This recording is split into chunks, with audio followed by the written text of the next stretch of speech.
United States Air Force.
Hi,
The House of Representatives of the great state of North Dakota will come back to order, and we will open the joint session. Will the Sergeant at Arms please escort the elected public officials to their seats in the chamber and balcony?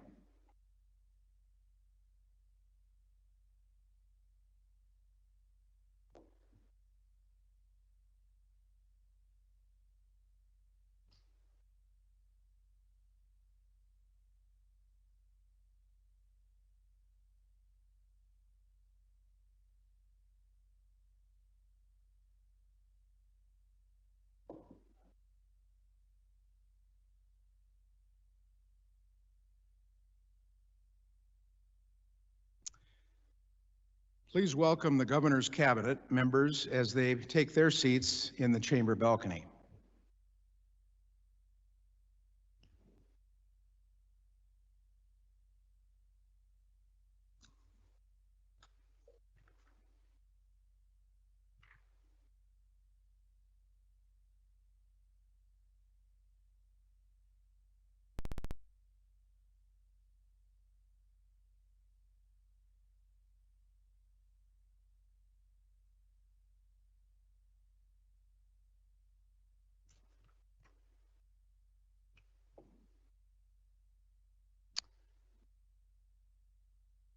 Representative Lauser.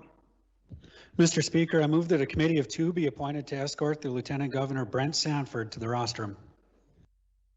The question is on the motion of Representative Lauser that a committee of two be appointed to escort Lieutenant Governor Brent Sanford to the rostrum. All in favor signify by saying aye. Those opposed, nay. Motion carries. The Speaker appoints Representative Vigasaw and Representative Longmire to the escort committee.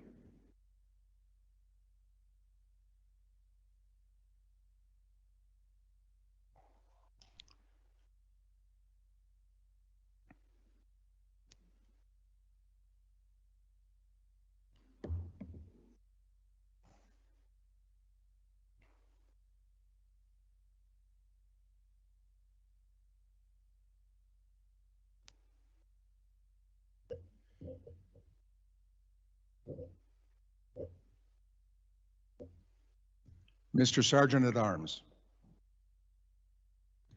Mr. Speaker, may I present Lieutenant Governor Brent Sanford and the escort committee. Let the committee be received.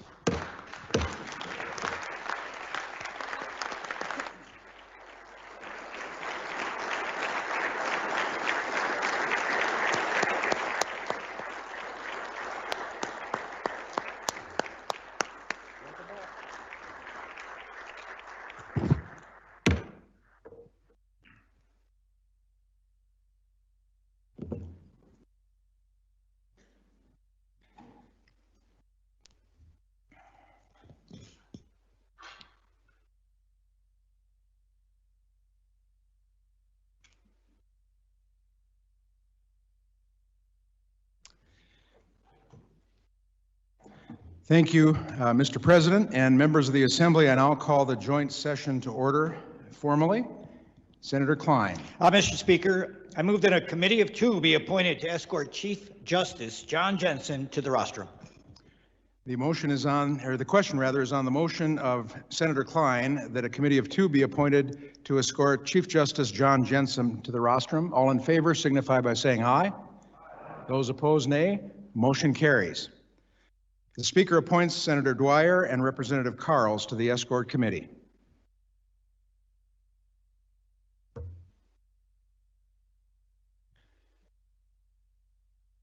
Mr. Sergeant at Arms.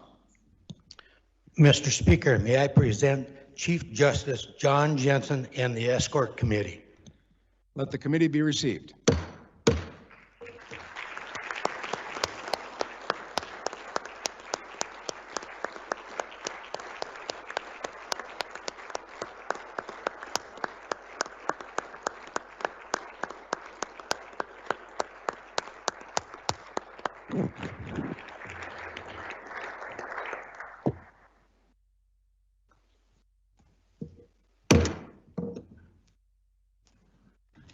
Welcome.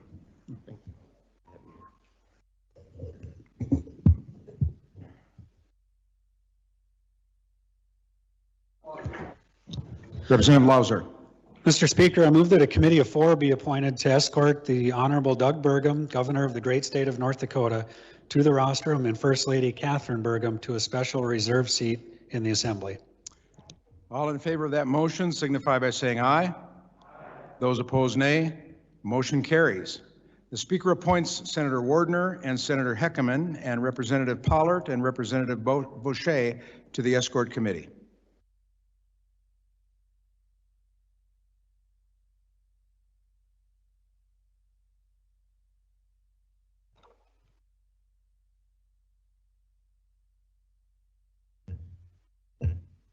Mr. Sergeant at Arms.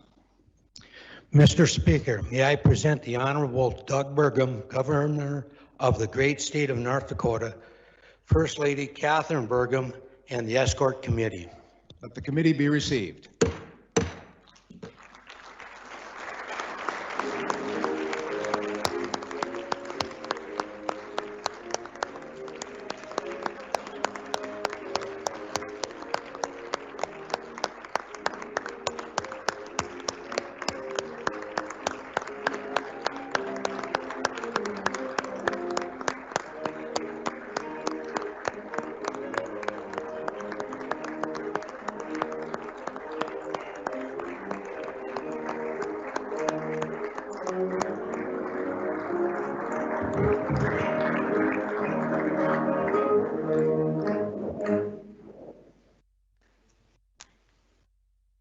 The colors will be presented by the color guard from the North Dakota National Guard.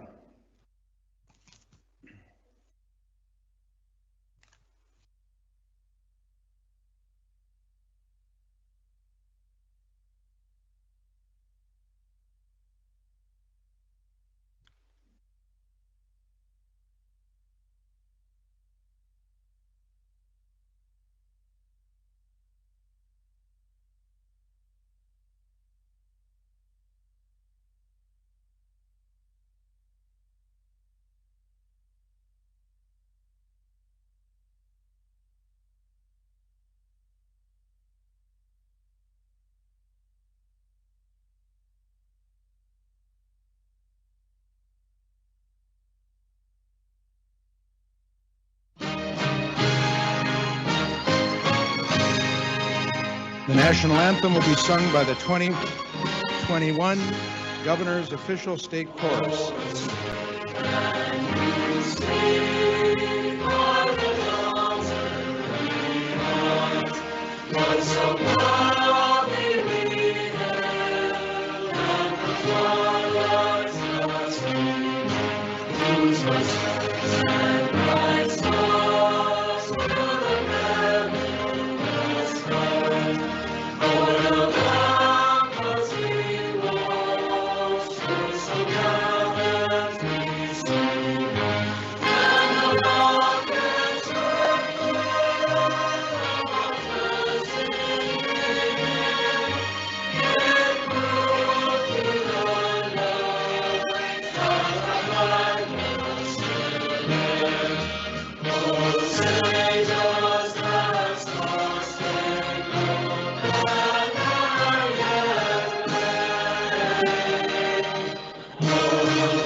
Our thanks to the 2020-2021 Governor's Official State Chorus, the Valley City High School Senior Choir, under the direction of Mark Reeves, who just performed the national anthem for us.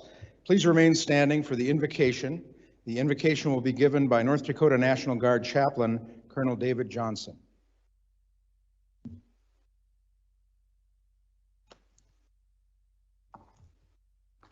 Let us pray. Gracious God, giver of life and author of all things good, we thank you for this day and for this country and state in which we live. We are also grateful for the blessings of the past year and for your help that you've given us all along the way. As we look forward now to a new year, we ask your presence, your help, and your guidance once again. But as we remember the blessings of the past year, Lord, we can't forget the tragedies and hardships that have taken place, especially because of the pandemic. Things that have happened to us individually and collectively. Be with and help those who have suffered hardship of any kind. Console all who grieve, bring healing to those in need, protect the helpless, and continue to see us through the difficult times that we face. And finally, help those who are working to bring critical frontline relief. As they bring this help to those in need, strengthen them for the work that they're called to do. We also pray this day for our nation's military, the National Guard, the Reserve, and the active force, as they serve in places all around the world at this very moment. And we especially remember today all North Dakotans serving on state and federal missions. As they serve, give them your wisdom and your help in all that they do. Hold them and their families in your loving hands and provide for their every need. We also pray for the families of our fallen today, dear God, that you would give them your continued comfort and strength for each day. May we never forget their service and their sacrifice. We pray now, dear Lord, for our nation and all leaders at every level of government. And we pray in particular today for our governor, lieutenant governor, and all the elected leaders here in North Dakota. Give them your wisdom and discernment as they serve the people of this great state. Help them to be good stewards of the trust and the responsibility that they've been given. Finally, dear Lord, give them your help for all the important work that you've called them to do in this session. Bless now our time together. In your holy and precious name we pray. Amen.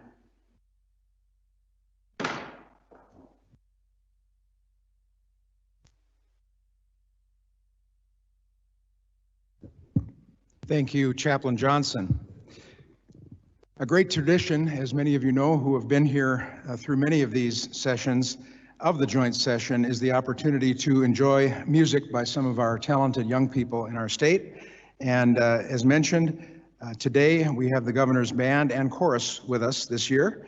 And they're joining us in part virtually, as you've just heard. The Valley City Senior High School Choir, under the direction of Mark Reeves, are here virtually with us, and they will now perform Still, Still, Still.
Thank you to the Valley City High School Senior Choir and Mr. Reeves for that beautiful rendition of a most loved Christmas classic, and also for your rendition of the national anthem today. Thank you also to the Davies Eagle Band Wind Ensemble for joining us virtually before we began, and to the student musicians who have joined us in person in the balcony today.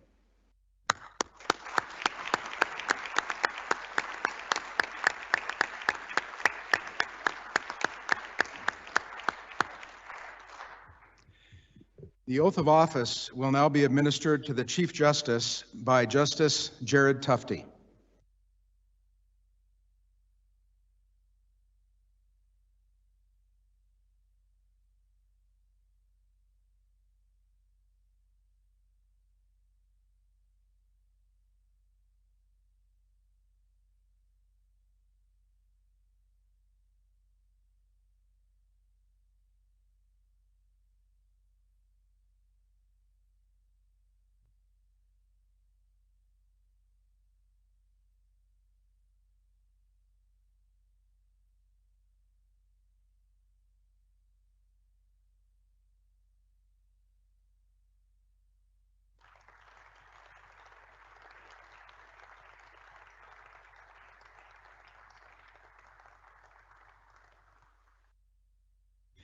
The oath of office will now be administered to Governor Doug Burgum by Chief Justice John Jensen.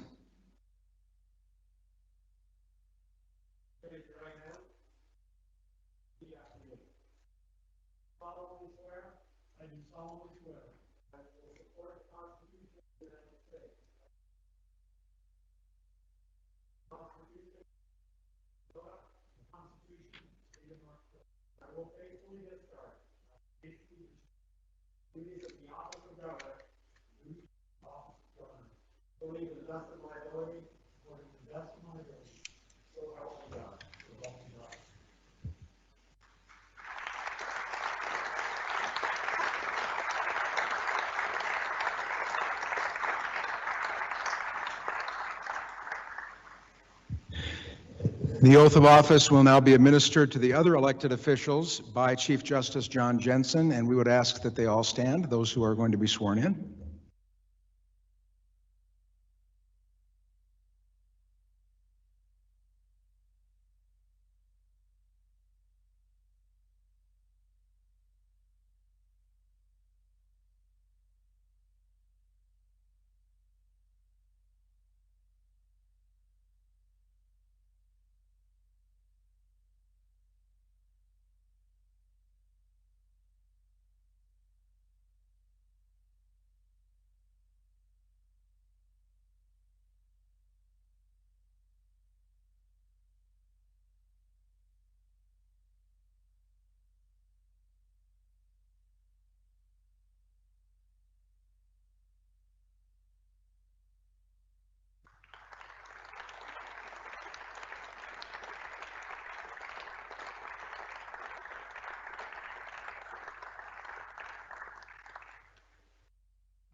Thank you, Chief Justice Jensen, and congratulations to all of our newly elected and re-elected officials. Would you please join me in congratulating them once more?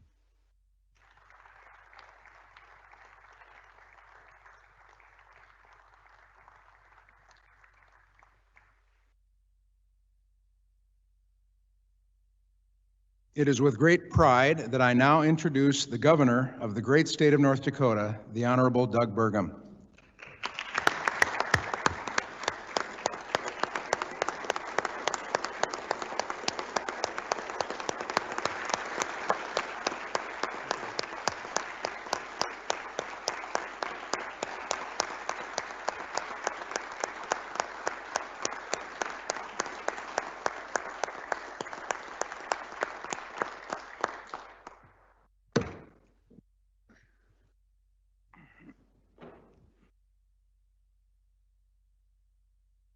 Good afternoon, and thank you.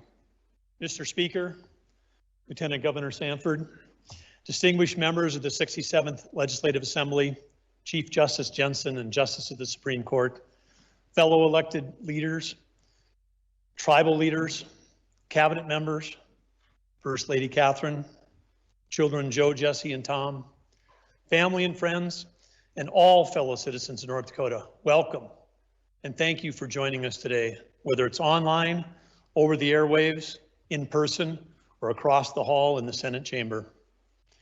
As Catherine and I arrived at the Capitol today, it was wonderful to see everyone bustling about, excited for the session to begin, seeing all these bright, familiar faces, and I was actually overcome with a sense of warmth. And I turned to Catherine and I said, hey, I'm really feeling the warmth today. It's like radiating from all the people, the energy from everywhere.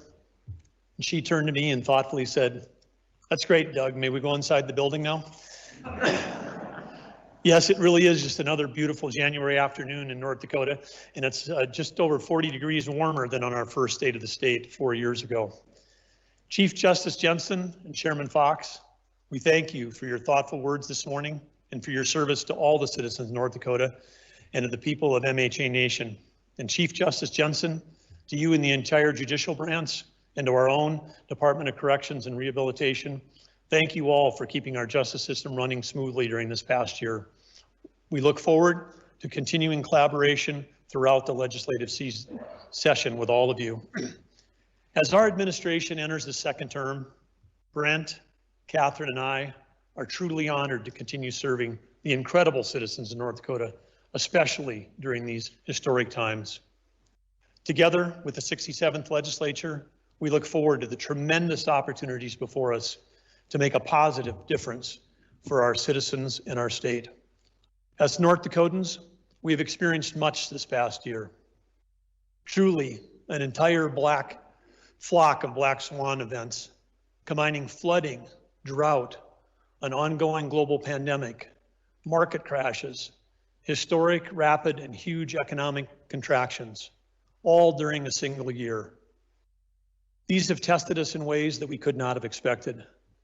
Yet, as we look forward together to the 2021 and 2023 biennium, it's clear that our state is well positioned to rebound and recover, thanks to the courage, the grit, the ingenuity, and yes, the resiliency of North Dakotans.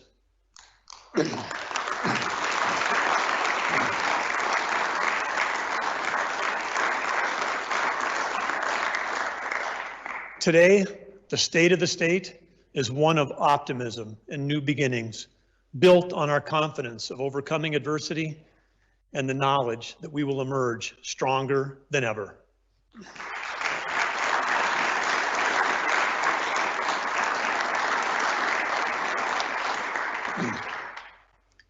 Here today, we pause for reflection in the midst of a fight that is not yet over, but one in which we are gaining positive ground and making significant progress daily. Thanks to the incredible efforts of our federal, state, and local partners, communities, businesses, families, faith-based organizations, nonprofits, and the citizens of North Dakota. As often happens in an emergency, heroes emerge from the crisis. And we've had no shortage of heroes in North Dakota in 2020, starting with our frontline healthcare workers. These individuals who have truly been doing life-saving work every day, putting themselves at risk to help others in our clinics, hospitals, and long-term care facilities. They've given them tirelessly of themselves, and in doing so, working together, truly are saving lives.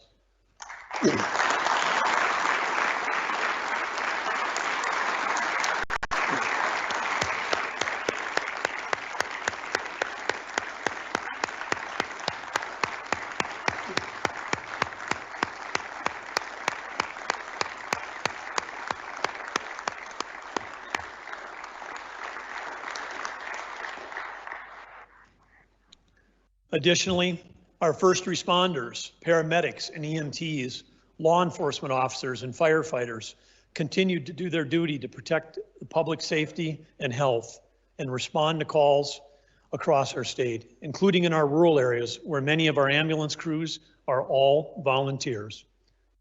For putting their lives on the line, to save others amid this new element of risk, these first responders have brought honor to their families, comfort to our communities, and let's thank them for their extraordinary service and sacrifice.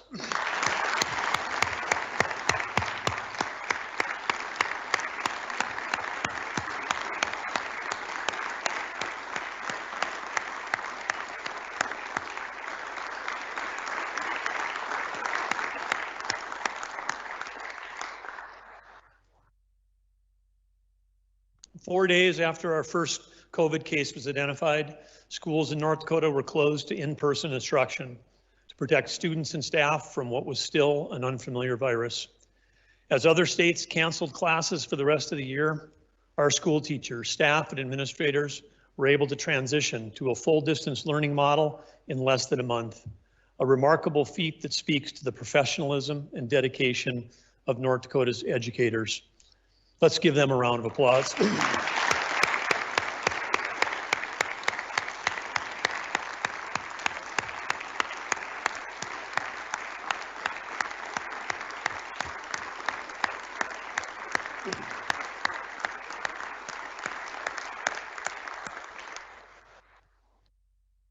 Across the country, last spring, colleges and universities were closed at a moment's notice and sending people home. But our institutions here in North Dakota, they stayed open. All 11 of our state universities adopted and they persevered. So to our professors, our staff, our administrators, and our students, for the job that they've done, continuing to do every day, overcoming obstacles to prepare our young people for the future, we also owe them our sincerest thanks. Thank you.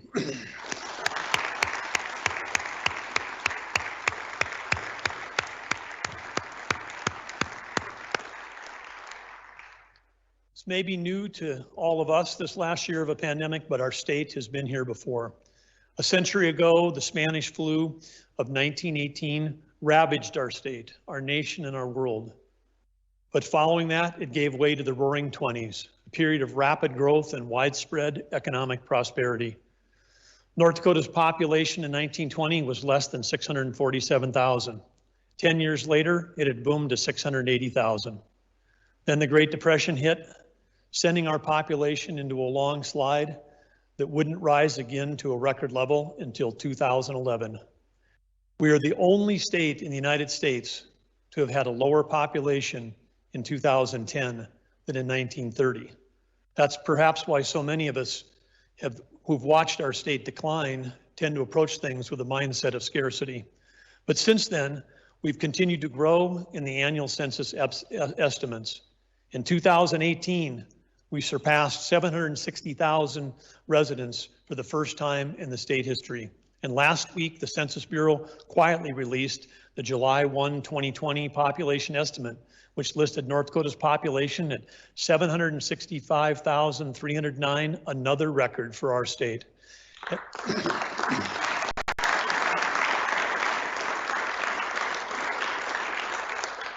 And as we wait for the official 2020 census count, we want to thank all of the census workers, the volunteers, and most importantly, you, the citizens, because each of you truly does count.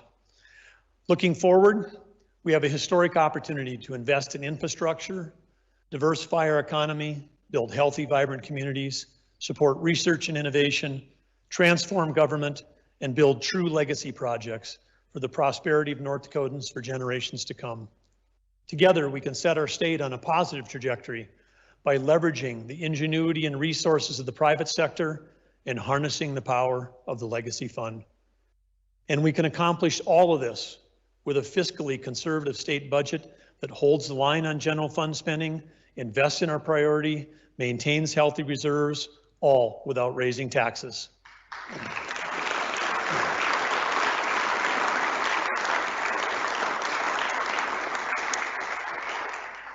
We embark on this journey from a relatively strong position. Despite the pandemic having tested our nation's economy like no other event in recent history, and in part, we're ready to respond because we were largely able to keep North Dakota's economy open.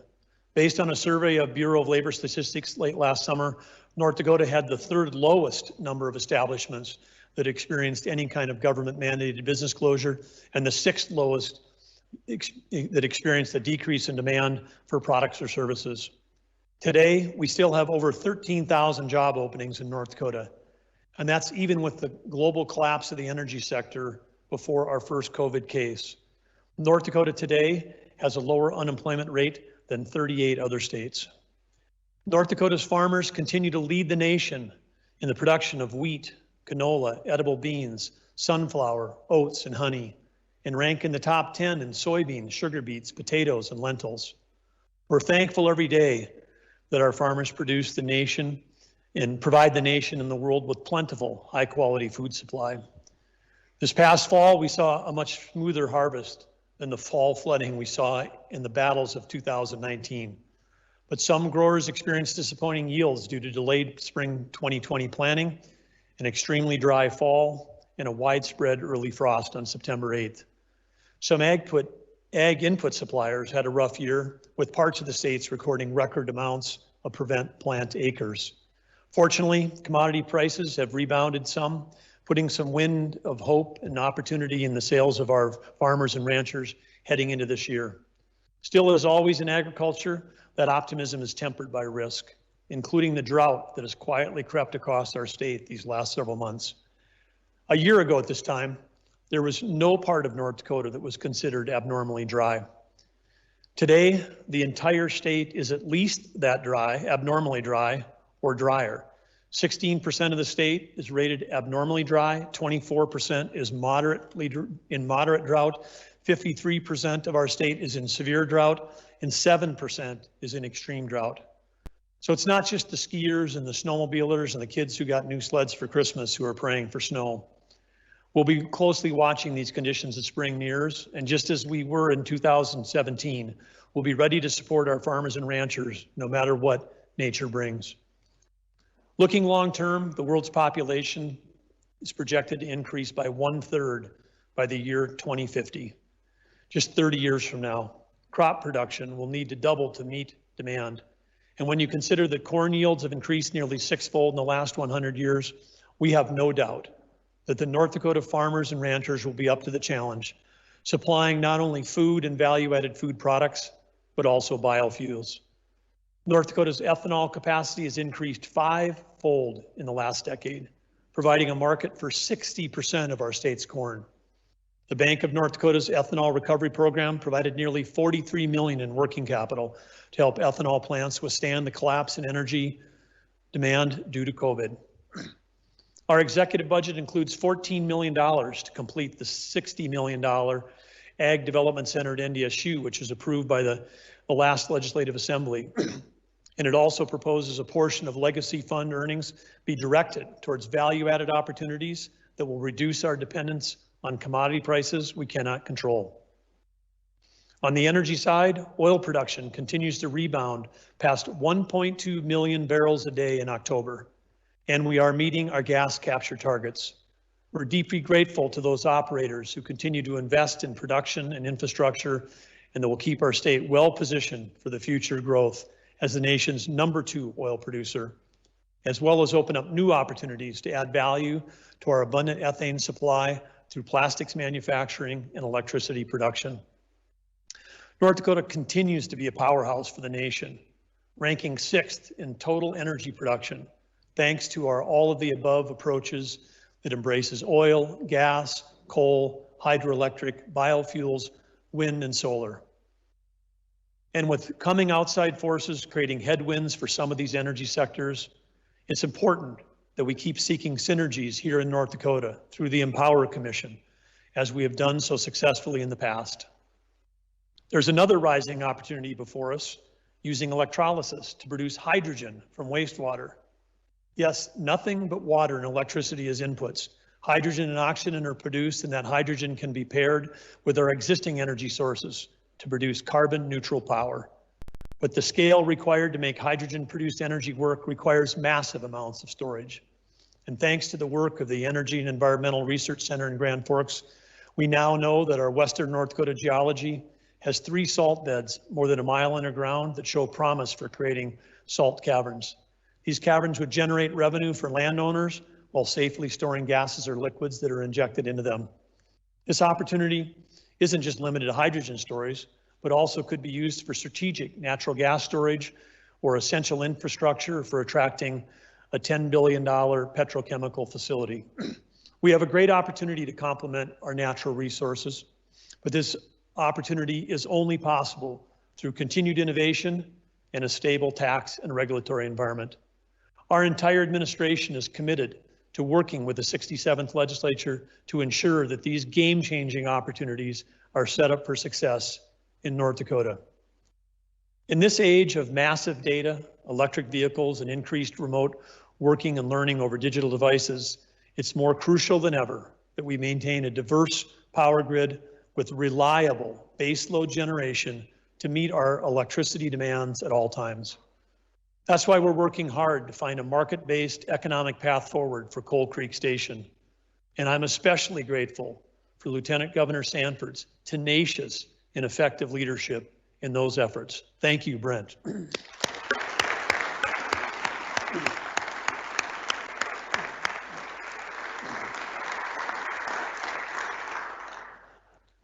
Last session, the legislature approved the creation of the State Energy Research Center at the EERC.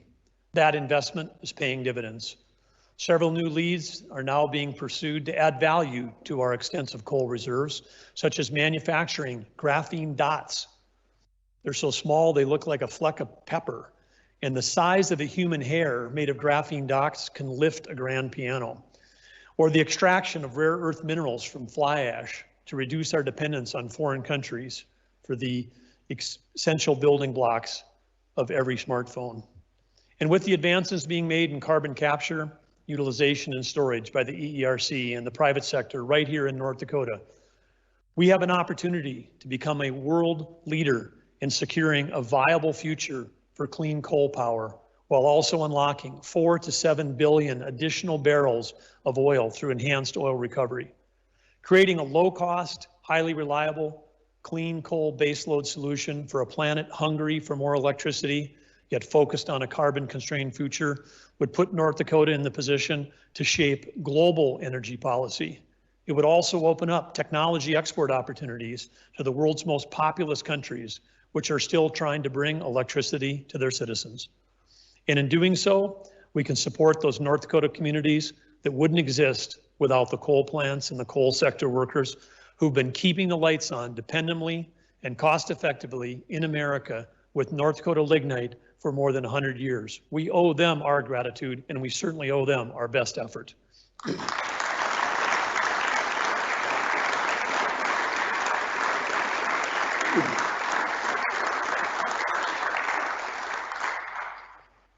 With eyes fixed on the future, we also continue to invest heavily in unmanned aircraft systems. This past year, thanks to the legislature's action last session, we launched Vantage, our first of its kind statewide network for flying UAS or drones beyond the visual line of sight, with initial deployment in Western North Dakota. Attracted by this infrastructure investment, 15 new UAS companies were recruited to North Dakota in the past 18 months, contributing to a significant % year-over-year in industry growth in UAS. As a state, we've now invested more than $44 million to advance UAS research and development and support this fast-growing and important industry. Applications in both private industry and the public sector continue to expand rapidly, and there's exciting developments that can support our two major industries, energy and agriculture. Moving on to the biotech sector, the growth in that sector that is happening is incredible.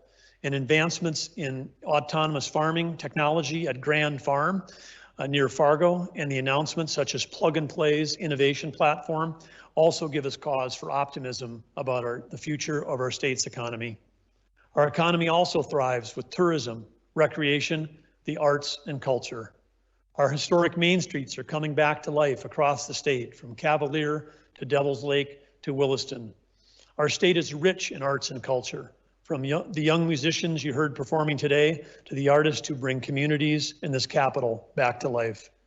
And our state parks saw a 35% increase in camper nights this past year compared with last year, as a pandemic drove many to rediscover all that the great outdoors has to offer in our beautiful state. All of this adds up to North Dakota being a great place to live, work, and raise a family, which we all know, and many national scorecards have affirmed in this past year.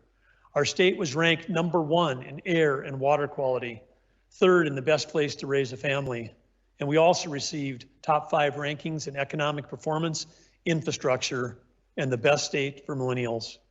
By continuing pursuing our strategy to prioritize innovation over regulation. We can position ourselves to play a leading role in feeding and powering the world well into the future.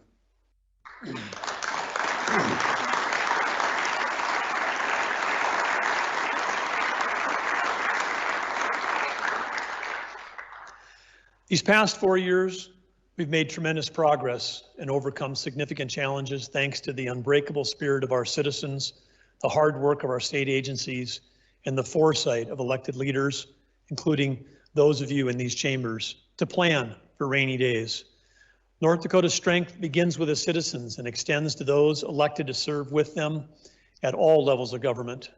Today, I want to give a shout out to all the mayors, the city commissioners, the park board members, the county commissioners, the school board members, all whose workloads have skyrocketed as you've navigated new challenges to keep your team members safe and those you serve healthy. You've all been great partners and you've stepped up to your roles as emergency managers during this time of need. So thank you, local elected leaders.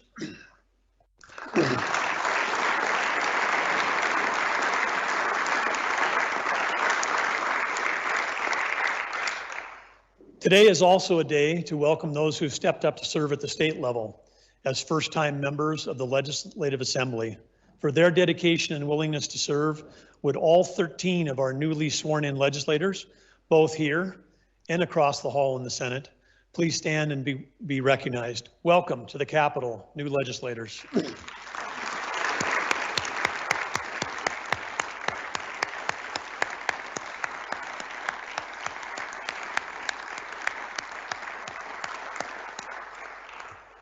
Congratulations as well to our statewide elected officials who in November earned the opportunity to serve the citizens of our state and who were sworn in just moments ago.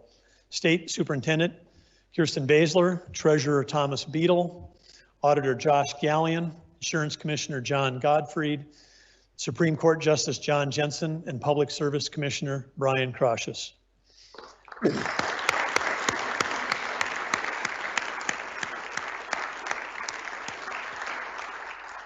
I also want to give a shout out to our other statewide elected officials who will be up again in 2022, but I have the honor of serving with, including the Ag Commissioner Doug Goring, Secretary of State Al Jaeger, Attorney General Wayne Stenjum, Tax Commissioner Ryan Rauschenberger, and Public Service Commissioners Randy Chrisman and Julie Fedorchak.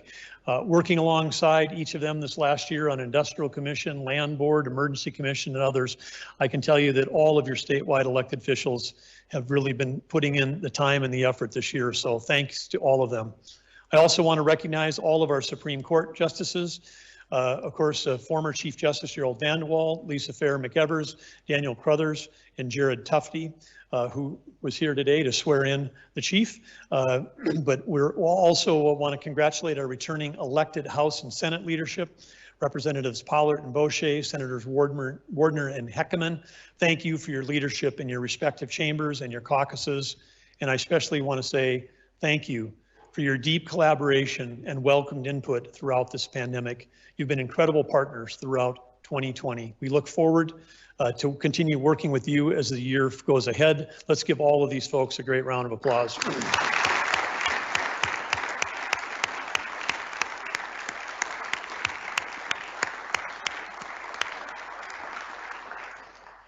And of course, I know we all look forward to continuing our strong partnership and working relationship with our federal delegation, Senator Hoeven, Senator Kramer, and re-elected Congressman Armstrong. But working together this year, we saw that at the local, state, and federal level, we have an opportunity to empower people, improve lives, and inspire success, and help our great state reach its fullest potential.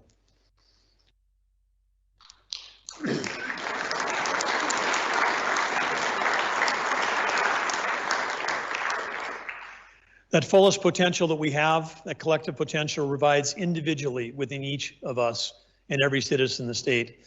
And this past year has shown us the power of individual action, of individual responsibility, and the difference it can make. Here in state government, agencies came together with a whole of government response that prioritized saving both lives and livelihoods. The Department of Health lab scaled up to a level never imagined, from processing 2,000 samples per day to 7,500. The lab staff grew from a small team of 18 to a team of 140 team members from the Department of Health and from the North Dakota National Guard. With the National Guard, by the way, and General Dorman is right here, is now the longest serving ever in-state operation at nearly 300 days. Thank you, General Dorman and the National Guard.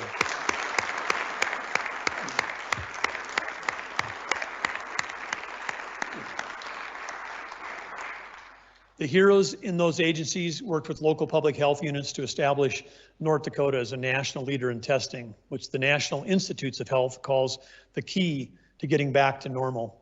We continue to rank in the top 3 nationally in testing per capita.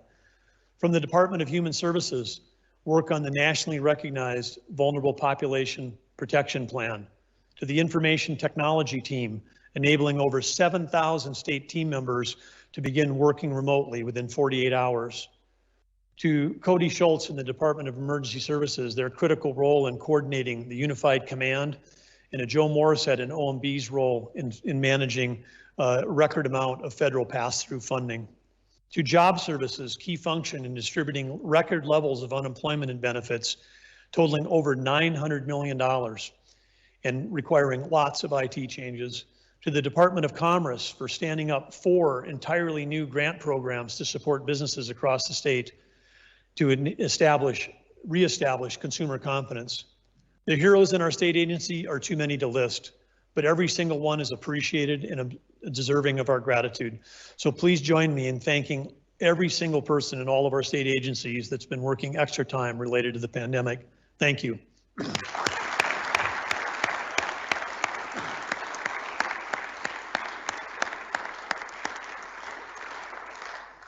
In fact, if you wanted to find heroes in our communities, it's very easy. All you have to do is look, because they're basically everywhere. Grocery store workers stocking inventory or scanning items in a mask behind a pane of plexiglass. The customers in those stores respecting each other by standing 6 feet apart in checkout line. The pastors holding church service in the parking lot so their vulnerable parishioners could still attend safely. The business owners and entrepreneurs modifying business models and stepping up to reduce transmissible moments, adding touchless service features and outdoor options, enhancing ventilation, and creatively finding ways to keep employees on the payroll, encouraging those who could to work remotely. The crews from Dakota Carrier Network, Midco, and other broadband providers making thousands of connections to ensure that high-speed service to schools and homes to support distance learning, earning North Dakota national recognition for our broadband connectivity. The tribal chairs, and tribal council members, and the incredibly difficult decisions that they had to make, taking proactive steps to protect their elders, the keepers of so much of their culture, language, and wisdom. And the healthcare workers that are now working on delivering the vaccine, and those who have received the vaccine, because those who've received the vaccine are not only protecting themselves, but they're also protecting those around them. And this is especially true for those important caregivers who've been working in long-term care with our elderly and most vulnerable. Our hearts go out to all the families who lost loved ones during this pandemic. We're off to a great start in saving lives with a vaccine. North Dakota currently ranks 3rd in the nation in the number of people per capita initiating vaccination, according to the CDC. As of last night, more than 24,000 North Dakotans had received their first dose of the vaccine. Each of these groups that I mentioned and many more, these are all real heroes, those who have exercised their individual and community responsibility, followed mitigation measures with empathy and compassion for those most vulnerable to the virus. They recognize that these measures that mitigated the spread of COVID saved lives and preserved hospital capacity for non-COVID as well as COVID patients, and moving us towards reopening, even as COVID hospitalizations nationally hit a new record high on Monday. We're so fortunate in North Dakota to be going in the opposite direction. Fortunately, we have new tools at our disposal to fight COVID, with effective vaccines, plentiful rapid tests that help screen out asymptomatic positives and break the chain of transmission, and effective therapeutics that can drastically improve survival rates when administered at the right time. This battle is far from over, but we can see the light at the end of the tunnel, and we've got the tools to get us there. Thank you to all of these everyday heroes.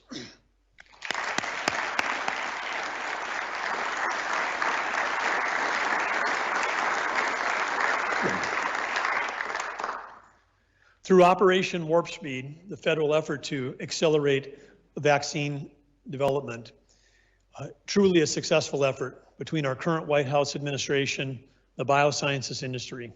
Working together, they cut enormous amounts of bureaucratic red tape while maintaining full clinical safety.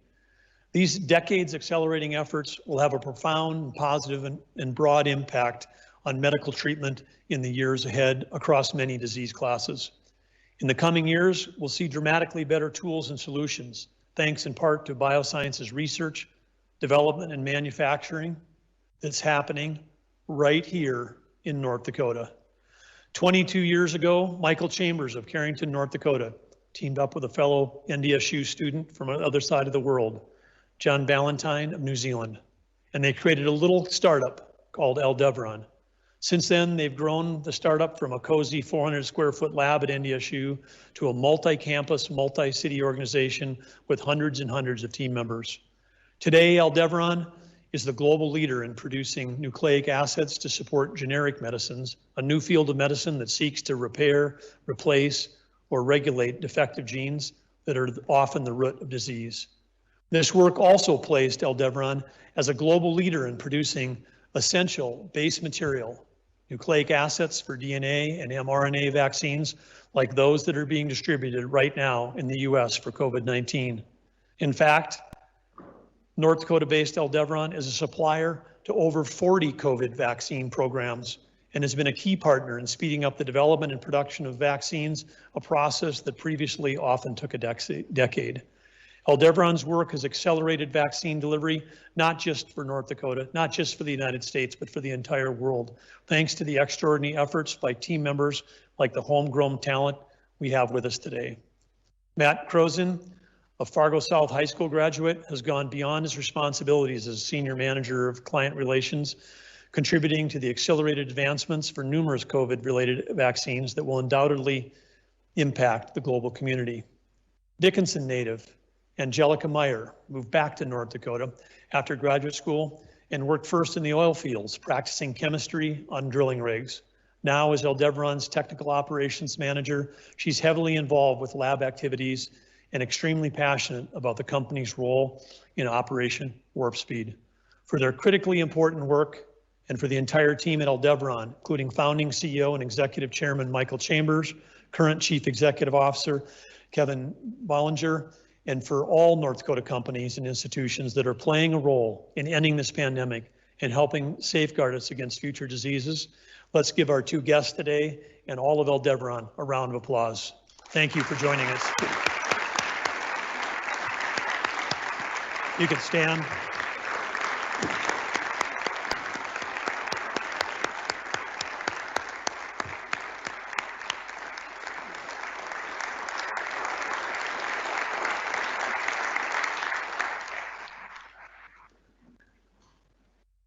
Emergencies and natural disasters take many forms, and we saw our fair share in 2020.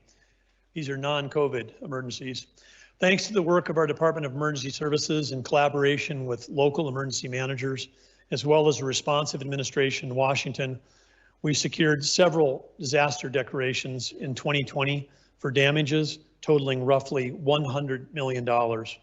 Those damaging events range from widespread spring flooding to summer flash flooding to the lingering effects of 2019's record wet fall, which resulted in more than 2.5 million acres of prevent plant.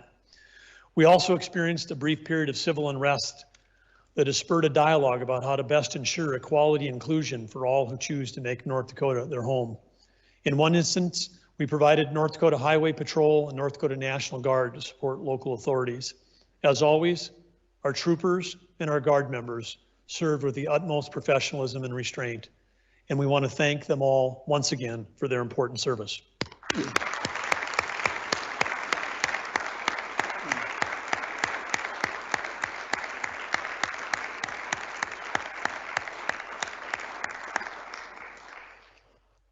Our strength also lies in the fundamental truth that we are a nation of laws.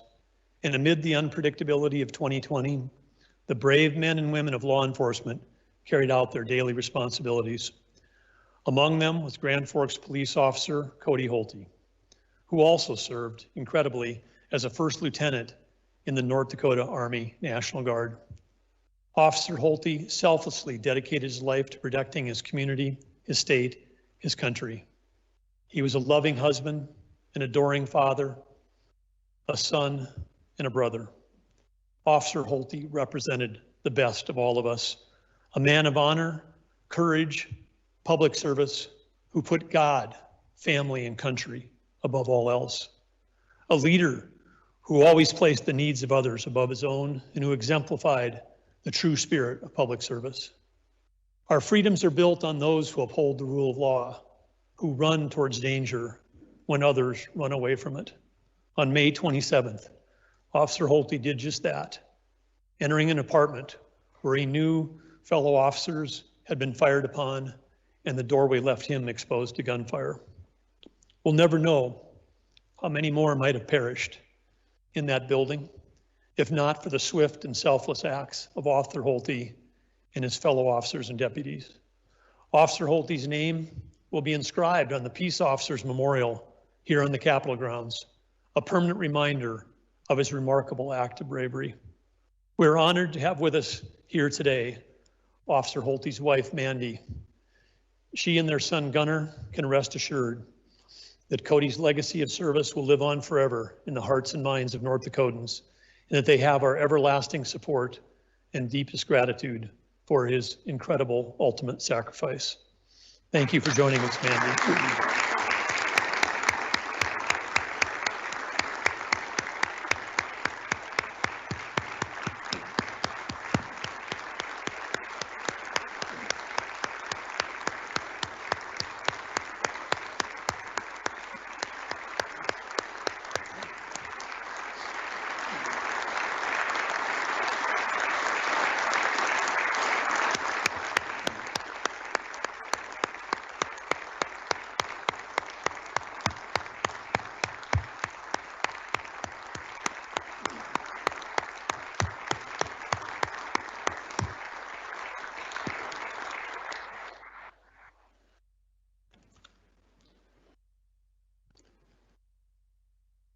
Like all those who serve in uniform, we each have an opportunity in our jobs to improve the lives of others every day.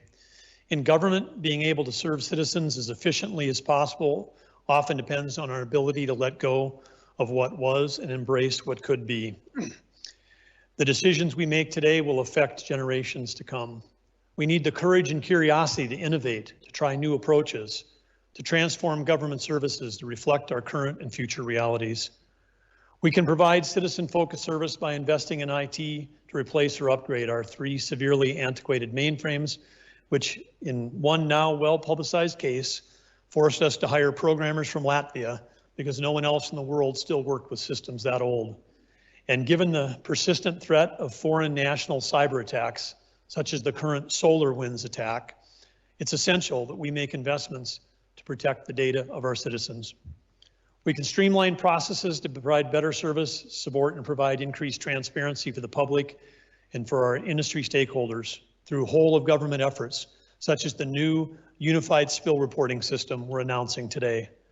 A working group led by the North Dakota Department of Emergency Services and including the Department of Ag, the Department of Environmental Quality, and the Department of Mineral Resources began planning for the unified spill reporting system back in 2018. The result, launched Friday, is a simplified one-stop reporting system for hazardous material spills, eliminating the need for producers and the public to report spills to sometimes 3 or 4 different state agencies. This is one call, like before you dig, this is one call for spills. So through increased collaboration and unified reporting, our state agencies are now better prepared to protect North Dakota's water, air, and soil. Let's give a thanks to all of these agencies who collaborated to put this great new program together.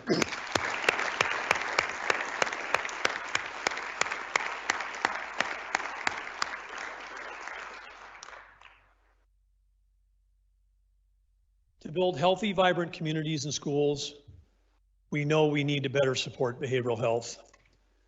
For example, by investing more in the substance abuse disorder vouchers to expand access to treatment services, And we need to keep investing in peer support services and care coordinators to cultivate success stories such as Solid Comfort, a Fargo-based manufacturer of hotel furniture. The company's program, Solid Start initiative, focuses on second chance hiring, on-site peer support, and other training and development programs to empower their employees, 75% of whom are either in recovery or re-entering from the criminal justice systems. Employees like Molly Tice, who often shares that she's the perfect example of how addiction can happen to anyone. She was a wife, a mother, had a great career working at a hospital.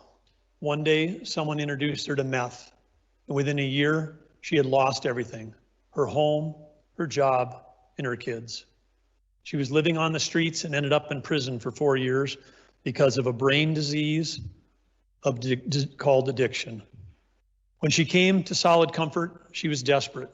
She told the hiring managers in an interview, "I've never done manufacturing, but I'm a hard worker, and I promise you I'll try and do my best. I learn fast. And if you give me a chance, I'll prove to be a loyal employee." Solid Comfort gave her that chance, and Molly made the most of it. She started out in an entry-level position on the shop floor and is now the line coordinator and programmer for Solid Comfort. She goes out into the community and shares her story of battling addiction and finding recovery. And she leads the Solid Start Committee to develop and support those coming out of the criminal justice system who are on their path to recovery. Molly and Solid Start are reinventing what recovery looks like in action, eliminating the shame, the stigma, and the fear to help people, businesses, and communities thrive.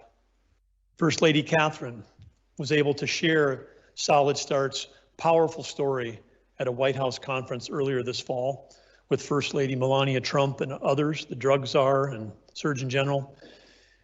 And she represented that North Dakota story so well, just as she continues to courageously share her own lived experience with addiction and recovery. She inspires others to celebrate the power and hope of recovery and eliminate the shame and stigma of the disease of addiction, and for the positive impact she continues to have on so many lives. Let us give Catherine our appreciation and gratitude. Thank you.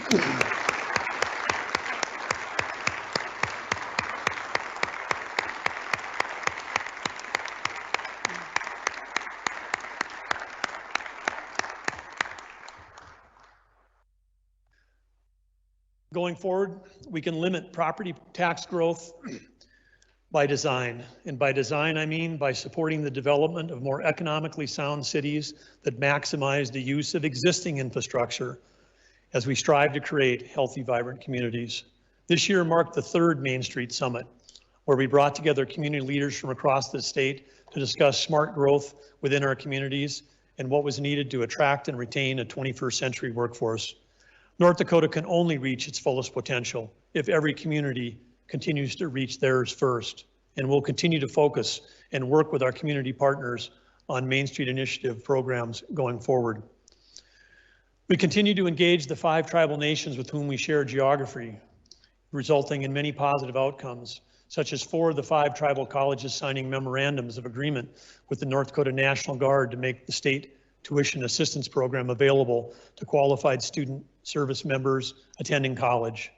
And from Mark Fox's presentation this morning, we know that there are still many challenges that we face working with our fellow North Dakota citizens who are also tribal members. And our administration is committed to continue making progress on tribal engagement on those fronts.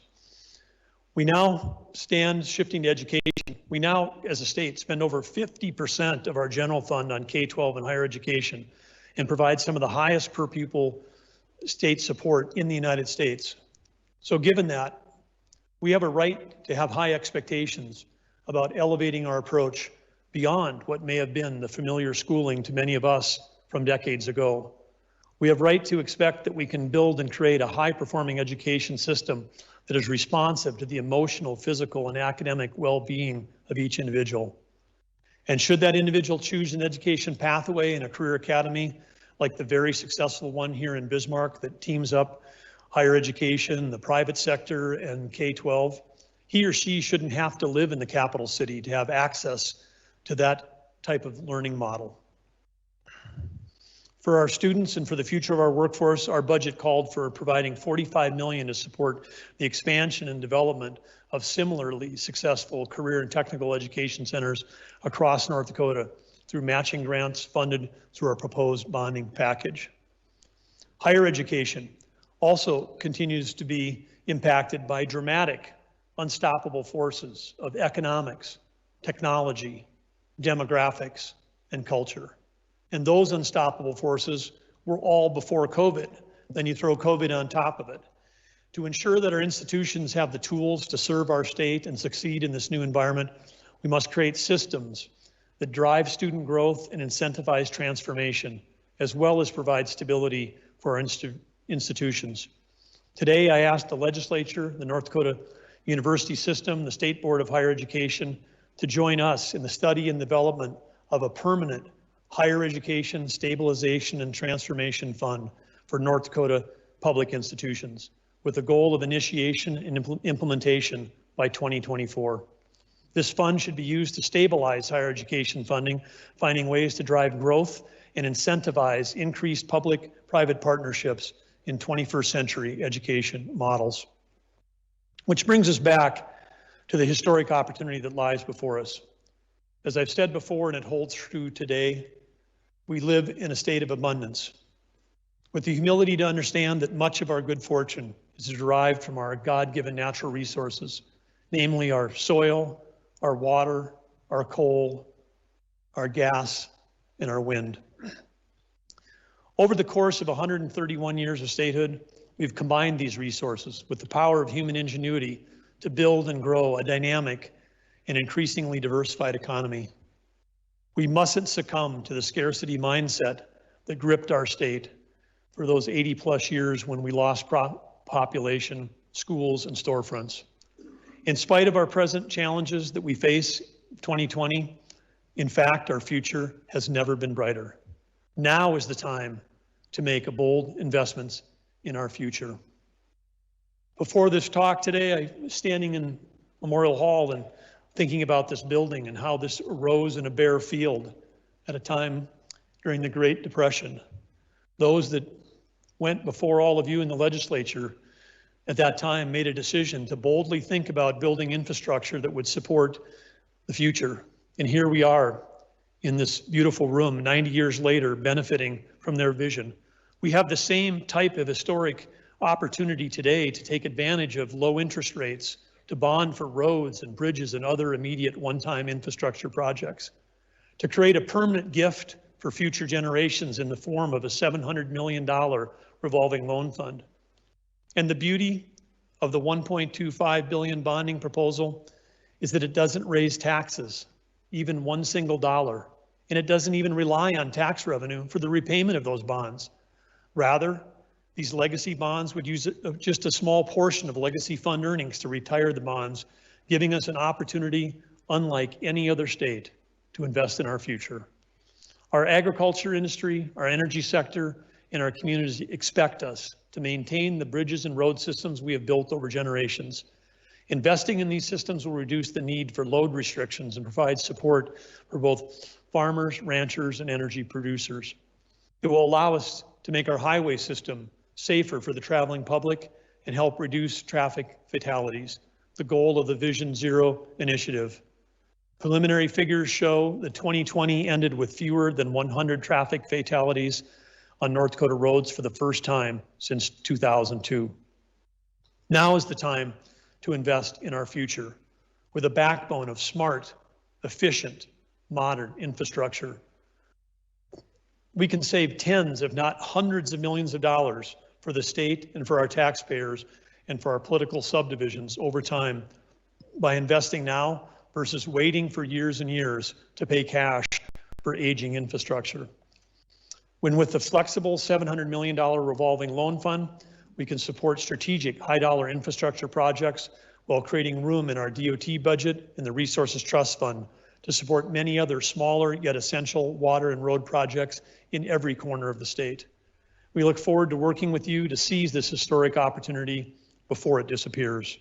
At the same time, we have an opportunity to create a distribution formula for the legacy fund earnings to support projects that will have a lasting impact beyond our current generation, that have a regional, state, and national impact, that leverage other financial support and partnership for a high return on investment for our taxpayers, that they're one-time projects that don't grow government, and yet they create a positive impact for our economy, our workforce, and our communities.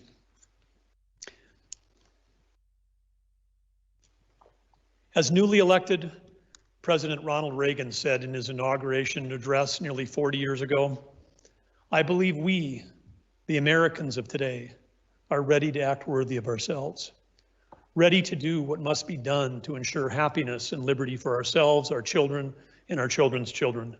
This is our opportunity to do exactly that." Recently, I was reflecting on the life of former Senator Lonnie Lafine following his sudden tragic passing 2 days before Christmas. Catherine and I had had a chance to attend in Grand Forks when he received the prestigious Henry Havig Award for Community Service from the Chamber of Commerce, and was reflecting on the remarks he made. And it's a great award, an award appropriately bestowed to Senator Ray Holmberg just last week. But Lonnie, who grew up in the small town of Wilmington, was an entrepreneur and a business leader. He was a gifted architect and a friend and a thoughtful legislator. He had the privilege of sitting next to another very thoughtful legislator, the late Senator John Andrus from Crosby. Lonnie recalled that night when he won his award how Senator Andrus had once told him, "If you were born in the United States, you've already won the lottery." And that's true, given what a fantastic country this is. Lonnie agreed wholeheartedly, but he also added, "If you had a chance to grow up in a small town in North Dakota, you won it again. And if you've had a chance to live and work in a community like Grand Forks, I've won the lottery at least 3 times." We can all relate to those deeply ingrained feelings of gratitude and pride in our country, our state, and our hometowns. These are exceptional places. We do not take them for granted. Every day, we are grateful for the chance to make this an even better place for our children, our grandchildren, and generations beyond. The lottery ticket that we hold in our hands is not ours. It's theirs, future generations. Let us invest it wisely in their future.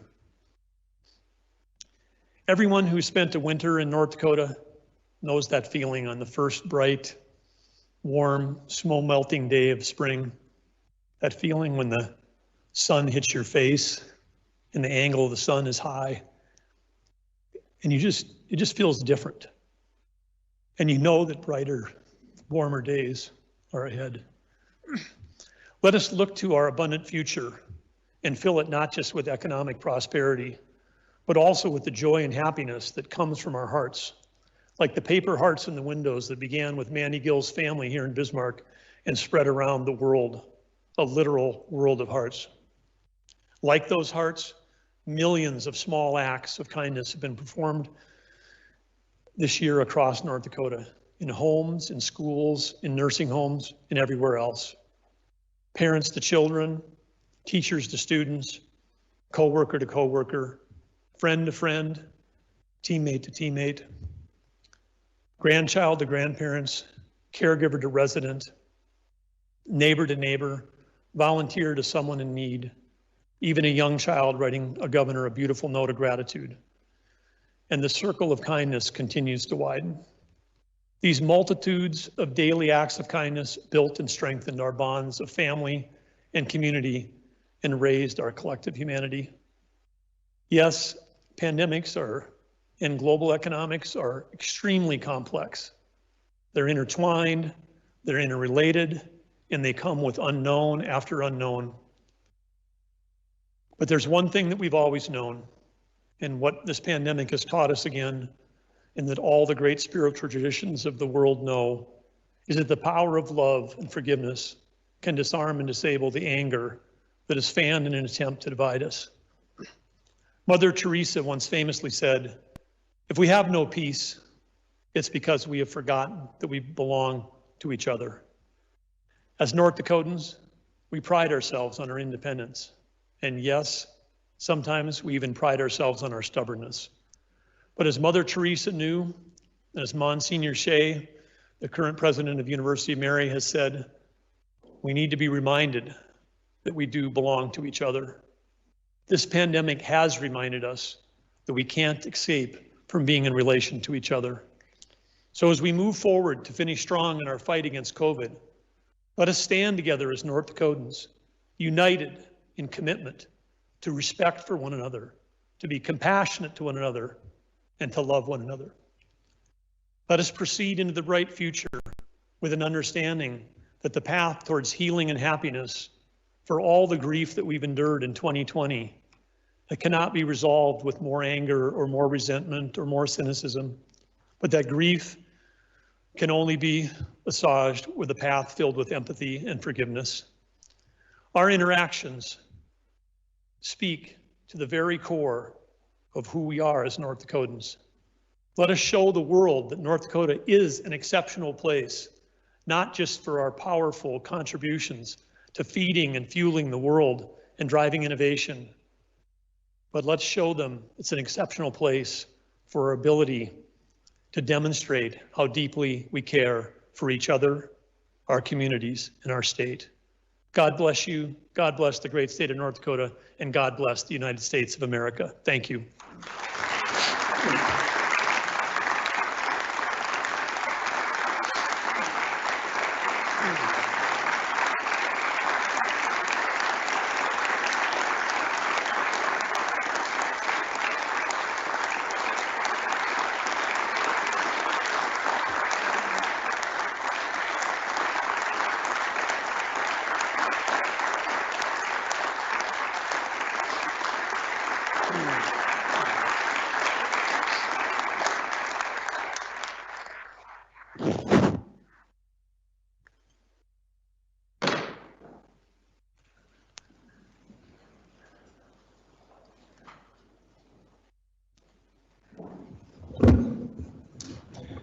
Representative Lauser. Mr. Speaker, I move that the remarks of Governor Burgum be printed in the Journal. The question is on the motion of Representative Lauser that the remarks of Governor Burgum be printed in the Journal. All those in favor signify by saying aye. All those opposed, nay. Motion carries. The remarks will be printed in the Journal. One note, we have already expressed our thanks for the young musicians who have joined us today, both virtually and in person. But one announcement that was not made, and I have to do this as a former band director myself, that the band director for the Davies, the governor's band, the Davies Eagles band, is none other than Darcy Brandenburg, the son of our own Representative Mike Brandenburg. So, Mr. Brandenburg, thank you.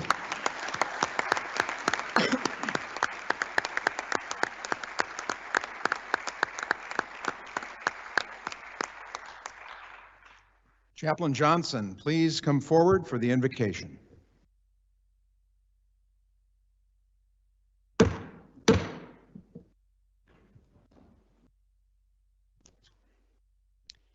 We close our time with a word of prayer. Dear God, we thank you once again for the blessing of today. In particular, we thank you for the many freedoms that we enjoy and for all who have served and continue to serve to get and to protect that freedom. Help us never to take this freedom for granted. And as we ready ourselves to leave this place, dear Lord, we pray once again for our governor, lieutenant governor, and all of our elected leaders as they continue to go about serving the needs of the people of North Dakota. As they serve, help all of us to serve as well in the vocation you have given to each of us, parents and students, teachers and farmers, businessmen and children, citizens all. Strengthen us for the work that you've called us to do. Be with us now as we leave this place, dear God. Grant us safe travel back to our communities, our schools, and our places of work. And as we make our way into the new year, help us to remember always that you are our refuge, our strength, and our help for each new day. In your name we pray. Amen.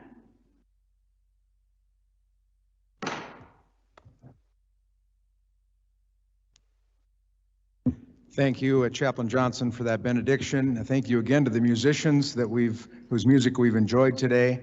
And also the speaker requests that everyone remain at their seats until the joint session is dissolved. And in light of Legislative Joint Rule 8:05, and in an abundance of caution, the traditional reception held in the Memorial Hall will not take place today. However, refreshments are available to take with you on your way out. And we look forward to the many opportunities we will have to visit and collaborate with friends throughout the upcoming session. The Speaker appoints Major General Alan Dorman to escort Governor Doug Burgum and First Lady Catherine Burgum from the House chamber.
Before we close, the Speaker would like to announce a correction to the motion made in today's noon session.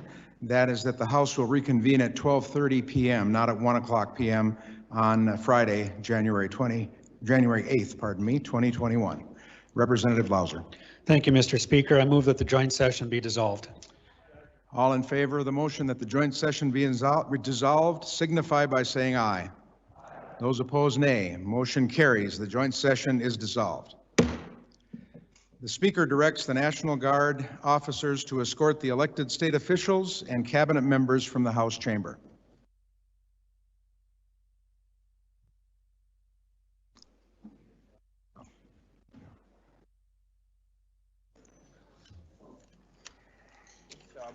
Thank you. Sorry.